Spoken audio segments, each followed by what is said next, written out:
16 से 20 फरवरी 2026 तक नई दिल्ली में होने जा रहा India AI impact summit 2026 Bharat के लिए सिर्फ एक अंतर्राष्ट्रीय सम्मेलन नहीं बल्कि एक ऐसे दौर की शुरुआत मानी जा रही है जिसमें आर्टिफिशियल इंटेलिजेंस यानी एआई के भविष्य को आकार देने में भारत केंद्रीय भूमिका निभाएगा। ये पहला मौका है जब ग्लोबल साउथ यानी विकासशील देशों में किसी वैश्विक एआई शिखर सम्मेलन का आयोजन हो रहा है। इससे यह साफ संकेत मिलता है कि तकनीक के भविष्य पर होने वाली वैश्विक बातचीत अब सिर्फ पश्चिमी देशों तक सीमित नहीं रहेगी, बल्कि विकासशील देशों की जरूरतें, चुनौतियां और दृष्टिकोण भी इसमें बराबरी से शामिल होंगे। इस सम्मेलन की सबसे बड़ी खासियत यह है कि यह सिर्फ सैद्धांतिक चर्चा तक सीमित नहीं रहेगा।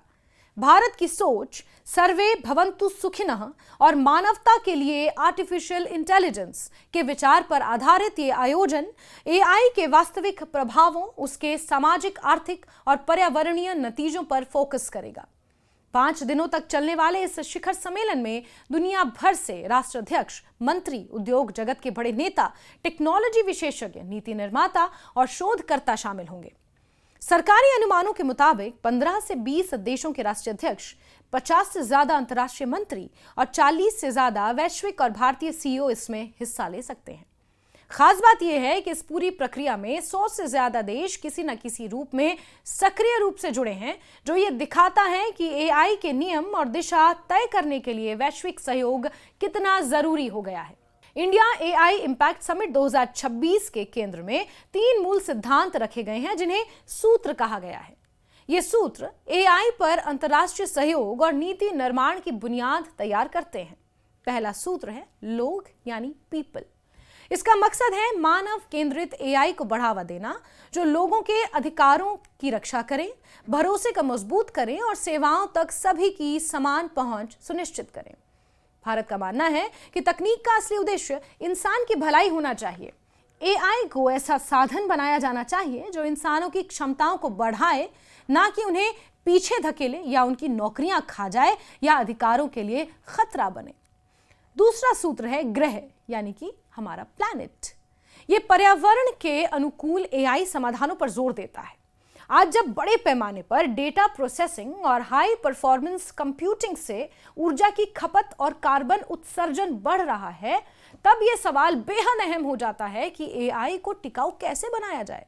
इस सूत्र के तहत कम ऊर्जा खपत वाले computing system, green data centres और जलवायु परिवर्तन से निपटने में एआई के इस्तेमाल पर खास ध्यान दिया जाएगा।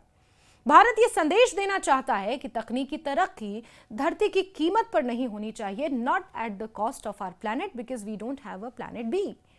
दूसरा सूत्र है प्रगति यानी प्रोग्रेस।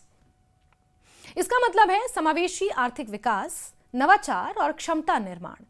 भारत का जोर इस बात पर है कि एआई से होने वाली आर्थिक तरक्की का फायदा सिर्फ कुछ विकसित देशों या बड़ी कंपनियों तक सीमित ना रहे, बल्कि विकासशील देशों, छोटे उद्योगों और हाशिए पर मौजूद समुदायों तक भी पहुंचे। खासकर ग्लोबल साउथ के देशों के लिए यह जरूरी है कि वो एआई की दौड़ में पीछे ना छूटें।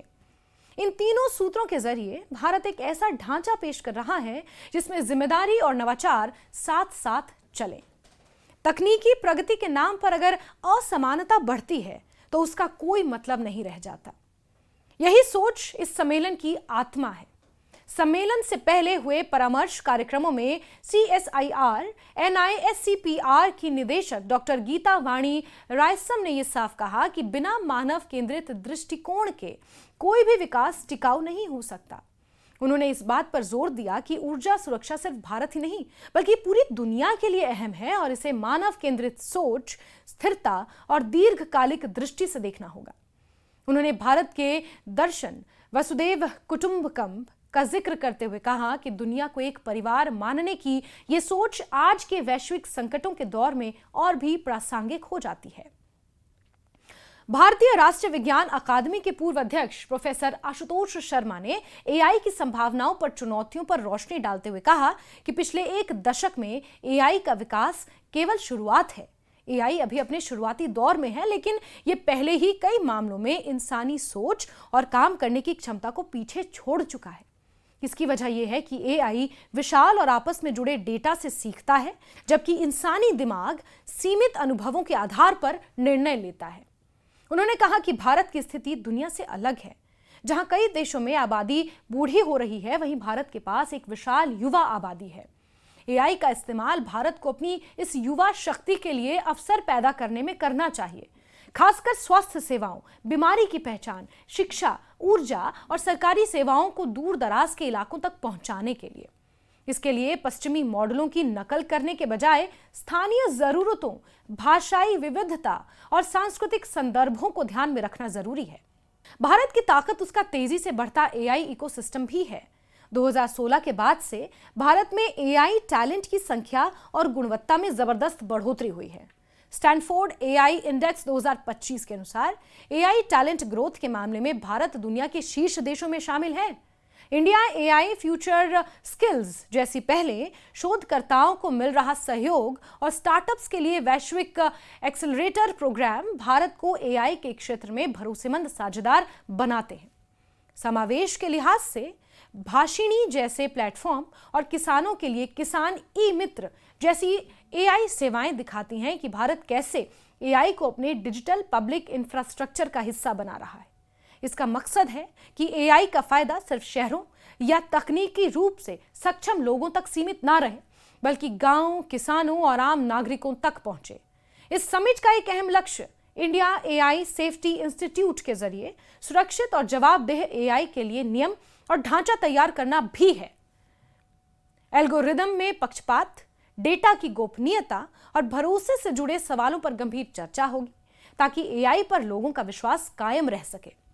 कुल मिलाकर India AI impact summit 2026 Bharat को सिर्फ तकनीकी ताकत के रूप में नहीं, बल्कि एक नैतिक और जिम्मेदार वैश्विक नेता के रूप में पेश करने का मंच है। जब 100 से अधिक देशों के प्रतिनिधि नई दिल्ली में जुटेंगे तो एआई के भविष्य पर होने वाली चर्चा का केंद्र मानव, धरती और समान प्रगति होगा, यानी कि 3 P's: people, planet and progress. यही इस शिखर सम्मेलन की सबसे बड़ी उपलब्धि मानी जा रही है।